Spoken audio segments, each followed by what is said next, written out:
இப்போ கொஞ்ச நாளாவே எல்லா பகுதிகள்லயும் மழை வந்து டெய்லியும் வந்துட்டு இருக்கு. டெய்லியும் மழை பெய்யறதுனால வெள்ளப்பெருக்கு, அதுக்கப்புறம் ஏதாவது பாதிப்பு, மரங்கள் விழுறது, கரண்ட் போறது அப்படி நெறைய பிரச்சனை வந்து நடந்துட்டு இருக்கு. உங்களோட ஏரியால எப்பப்பல்லாம் மழை வரப்போகுது? எவ்வளோ டிகிரி செல்சியஸ் இருக்க போகுது? ஏதாவது வெள்ளம் வர்றதுக்கு அறிகுறி இருக்கா? அப்படி இல்லன்னா உங்களோட ஏரியால ஏதாவது அணைகள் இருக்கு அப்படின்னா, அதுக்கு வந்து எவ்வளோ நீர் மட்டம் இருக்கணும்? இப்போ வந்து என்ன அளவுக்கு இருக்கு? அப்படிங்கிறத தெரிஞ்சுக்கிட்டு நம்ம வந்து சேஃப்டியா இருக்கலாம். வானிலை அறிக்கை தெரிஞ்சுக்கிறதுக்கு நம்ம பேப்பர் பார்ப்போம். அப்படி இல்லன்னா டிவில ஏதாவது நியூஸ் கேட்போம். இப்போ வந்து அத அக்யூரேட்டா பார்க்கறதுக்கு ஒரு அப்ளிகேஷன் இருக்கு. அந்த ஒரு அப்ளிகேஷன் மூலியமா மழையோட ஃபுல் டீட்டெயிலையும் நம்ம தெரிஞ்சுக்கிட்டு சேஃபா இருக்கலாம். அது என்ன அப்ளிகேஷன் அப்படிங்கிறத தான் இந்த ஒரு வீடியோல ஃபுல்லா பார்க்க போறோம். வீடியோவ கடைசி வரைக்கும் ஸ்கிப் பண்ணாம பாருங்க. அதுக்கு முன்னாடி நம்மளோட சேனல சப்ஸ்கிரைப் பண்ணிட்டு பக்கத்துல இருக்கிற பெல் ஐகானையும் கிளிக் பண்ணிக்கோங்க. நம்ம பேஜோட டிஸ்கிரிப்ஷன் பாக்ஸ்ல அந்த வெப்சைட்டோட லிங்க் குடுத்துருக்கோம். அந்த லிங்கை கிளிக் பண்ணீங்கன்னா ஸ்ட்ரெயிட்டா அந்த வெப்சைட்குள்ளே போயிரும். அந்த வெப்சைட்டோட இன்னர் பேஜ் இத மாதிரி தான் இருக்கும். இதுல இடியுடன் கூடிய மழை எச்சரிக்கை அப்படின்னு சொல்லிட்டு எந்தெந்த ஊர்கள்ல என்ன டேட்ல இடியோட கூடிய மழை வரப்போகுது அப்படிங்கிற டீட்டெயில் வந்து கொடுத்துருப்பாங்க. அதை பார்த்து வந்து நம்ம தெரிஞ்சுக்கலாம். மீனவர்களுக்கான எச்சரிக்கை, அதுக்கப்புறம் கனமழை எச்சரிக்கை அப்படின்னு சொல்லிட்டு அந்த டேட்டு, அதுக்கப்புறம் என்னென்ன ஊர்களுங்கிற டீட்டெயில் ஃபுல்லுமே கொடுத்துருப்பாங்க. நெக்ஸ்ட் வந்து தற்போதைய வானிலை தகவல் அப்படிங்கிற டீட்டெயிலை பத்தி பார்க்கலாம். இதுல வந்து மேப் மாதிரி ஓப்பன் ஆகும். கிரீன் கலர்ல இருக்கு அப்படின்னா நீங்க சேஃபா இருக்கீங்கன்னு அர்த்தம். எல்லோ கலர் அப்படின்னா கவனம், ஆரஞ்சு கலர்னா விழிப்பு, ரெட் கலர்னா எச்சரிக்கை அப்படின்னு சொல்லிட்டு போட்டிருக்காங்க. இதுல உங்களோட மேப்ல நீங்க இருக்கிற ஏரியால என்ன கலர்ல இருக்குதோ அதை வச்சு நீங்க இப்போ என்ன நிலைமையில இருக்கு அப்படிங்கிறத தெரிஞ்சுக்கலாம். நெக்ஸ்ட் வந்து வானிலை முன்னறிவிப்பு அப்படின்னு சொல்லிட்டு இருக்குல்ல, அடுத்த 5 நாளைக்கு வந்து என்னென்ன கிழமைகள்ல எத்தனை டிகிரி செல்சியஸ் வந்து மழை பெய்ய போகுது அப்படிங்கிற டீட்டெயில் ஃபுல்லுமே கொடுத்துருப்பாங்க. அப்புறம் பெறப்பட்ட மழை அப்படிங்கிறதுக்குள்ள போனீங்கன்னா கீழே வந்து வெள்ளை கலர், பச்சை, மஞ்சள், ஆரஞ்சு, சிவப்புன்னு கலர் ஒவ்வொரு கலருக்கும் டீட்டெயில் கொடுத்துருப்பாங்க. அந்த மேப்ல அந்த கலர் வந்து ரவுண்ட் பண்ணி காட்டியிருப்பாங்க. எந்தெந்த பகுதிகளில் மழை வந்து அதிகமாக வந்துச்சு அப்படிங்கிறத பற்றியும் நீங்கள் தெரிஞ்சுக்கலாம்.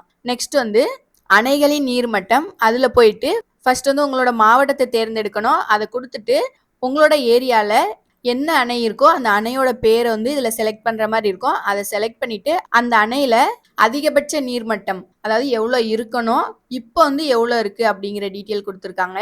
நெக்ஸ்ட் வந்து வெள்ளம் பாதிக்கும் வசிப்பிட பகுதிகள் அப்படின்னு சொல்லிட்டு கொடுத்துருக்காங்க. அதுல போனீங்க அப்படின்னா அதுலயும் ரெட் கலர்ல இருந்தா மிக அதிகம், ஆரஞ்சு கலர்னா அதிக விளைவு, ப்ளூ கலர்னா மிதமான விளைவு, எல்லோ கலர் அப்படின்னா குறைந்த விளைவு அப்படின்னு போட்டிருக்காங்க.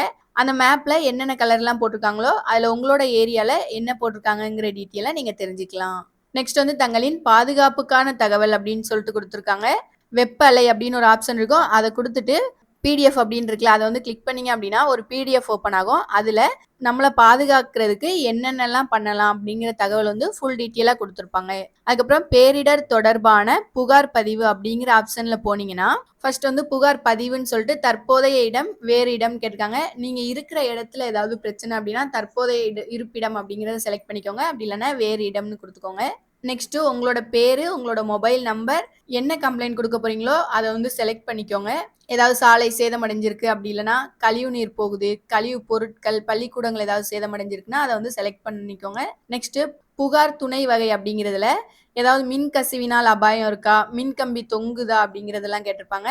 எதால ஆபத்து வரப்போகுது அப்படிங்கிறத செலக்ட் பண்ணிக்கோங்க. கூடுதல் விவரம் அப்படிங்கிறதுல சில டீட்டெயில்ஸ் கொடுக்குற மாதிரி இருக்கும். அது எல்லாமே கொடுத்துட்டு அந்த இடத்த ஒரு போட்டோ எடுத்து இதுல வந்து அப்லோட் பண்ணிக்கோங்க.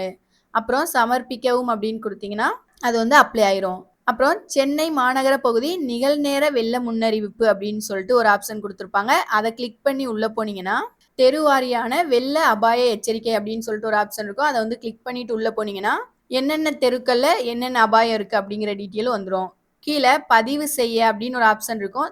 தன்னார்வலர்கள் பதிவு, அதுக்கப்புறம் அரசு சாரா தொண்டு நிறுவனங்கள் சுயப்பதிவு அப்படின்னு ஒரு 2 ஆப்ஷன் இருக்கும். அதுல தன்னார்வலர்கள் பதிவு அப்படின்னு ஒரு ஆப்ஷன் கொடுத்துருக்காங்களா, அது என்ன அப்படின்னு பாத்தீங்கன்னா உங்களோட ஏரியால ஏதாவது அபாயம் இருக்கு அப்படின்னா நீங்க வந்து ஹெல்ப் பண்ற மாதிரி இருந்துச்சுன்னா இதுல போய் நீங்க உங்களோட டீட்டெயில்ஸ் எல்லாமே கேட்பாங்க. அது எல்லாமே ஒன் பை ஒன்னா ஃபில் பண்ணி சேவ் பண்ணி வச்சுக்கிட்டீங்கன்னா ஏதாவது ப்ராப்ளம் வரும்போது உங்ககிட்ட வந்து ஹெல்ப் கேட்பாங்க. உங்களால முடிஞ்சதை வந்து நீங்க செய்யலாம்.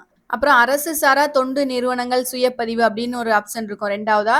அதுல போனீங்க அப்படின்னா நீங்க ஏதாவது பிரைவேட் கம்பெனி ஏதாவது வச்சிருக்கீங்க, பாதிக்கப்பட்ட பகுதிக்கு வந்து நீங்க ஏதாவது உதவணும் அப்படின்னு நினைச்சீங்கன்னா, உங்களோட கம்பெனி அந்த டீட்டெயில்ஸ் எல்லாமே குடுத்து என்ட்ரி பண்ணி வச்சுக்கோங்க.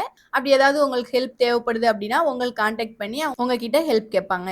இந்த வீடியோ உங்களுக்கு பிடிச்சிருந்தா லைக் பண்ணுங்க, உங்க ஃப்ரெண்ட்ஸுக்கு ஷேர் பண்ணுங்க. வேற ஏதாவது அப்ளிகேஷன் வேணும்னா கீழ கமெண்ட் பாக்ஸ்ல கமெண்ட் பண்ணுங்க.